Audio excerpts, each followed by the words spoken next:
24 नवंबर को हुआ था। इस बारे में आपको मैं बताना चाहूंगी कि चौधरी छोटू राम जी ने कहा था कि अगर आप मेरी जयंती मनाना चाहते हो तो बसंत पंचमी के दिन सद्भावना दिवस के रूप में मनाएं।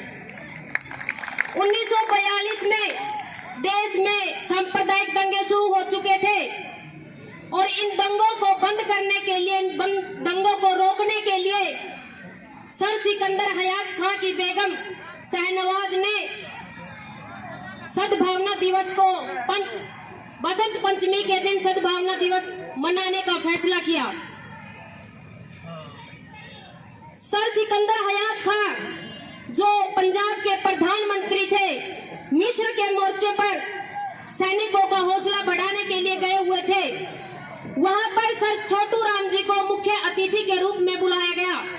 वहां पर छोटू राम जी ने कहा था, अगर आप मेरी जयंती मनाना चाहते हो तो आज के दिन यानी बसंत पंचमी के दिन सद्भावना दिवस के रूप में मनाएं।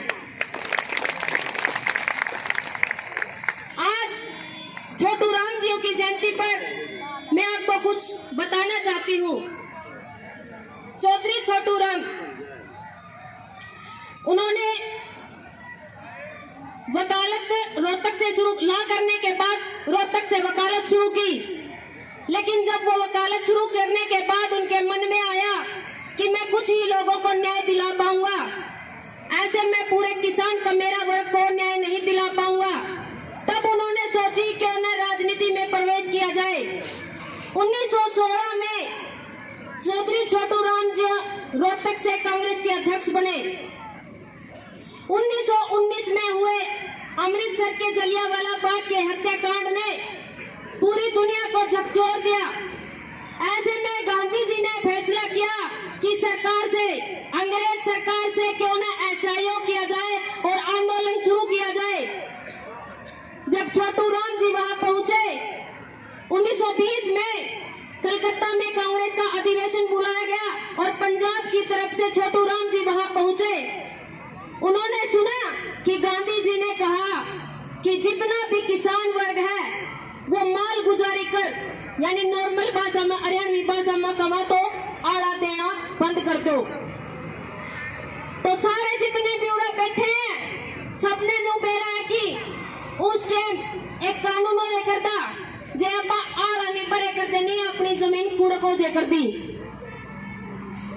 तो अपने बुजुर्गों ने, अपने बाप दादा ने इस जमीन ने बचाने खातर अपने दूसरे भाई न्यू कहकर जमीन बौन खातर दे कर दे कि भाई तो मेरी आड़ा की पर्ची भरता रही है, मेरी जमीन बची रहेगी। तो न्यू कर करके अपनी जमीन बचाई हुई है अपने बाप दादा ने।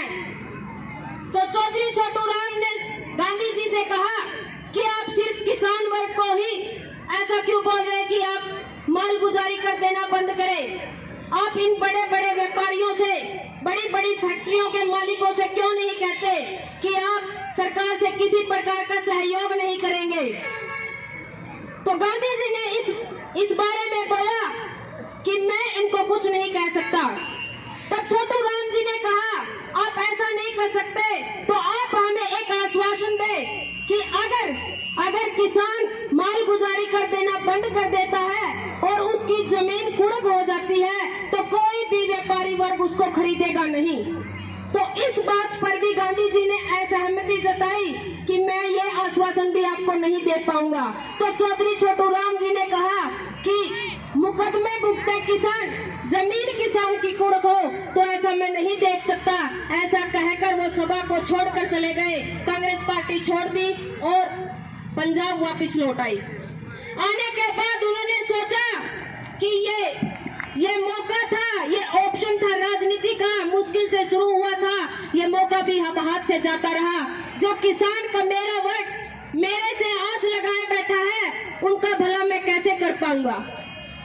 तब उन्होंने अपनी जमींदारा लीग पार्टी की स्थापना की और उस पार्टी के बाद उन्होंने किसानों के हित में अनेक कानून बनाए। उत्तर भारत में गरीबी का गला घोटा वो कानून था, वो उनमें से एक था भाखड़ा नग्गल डैम। तो जिस समय ये लड़ाई चली हुई थी उस समय दो लड़ाइयां थी, एक राजनीतिक आजादी की लड़ाई और दूसरी आर्थिक आजादी की लड़ाई।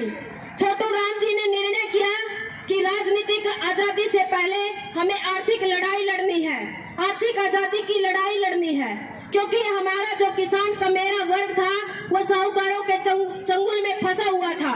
तो चौधरी छोटू राम जी ने कहा कि कैसे न कैसे करके राजनीतिक आजादी तो हम हासिल कर भी लेंगे, लेकिन जो मेरा किसान कमेरा वर्ग है जो साहूकारों के चंगुल में फंसा हुआ है वो फंसा का फंसा रह जाएगा, क्योंकि सत्ता पर कब्जा इस फंडी वर्ग का और मंडी वर्ग का और साहू वर्ग का हो जाएगा, क्योंकि उस समय किसान वर्ग अनपढ़ और भोला था। तब उन्होंने आर्थिक आजादी की बात पहले रखी। मैं आपको एक बात और बताना चाहूंगी कि छोटू राम जी से अंग्रेज सरकार डरती थी। इसका उदाहरण मैं आपके सामने रखती हूँ। विश्व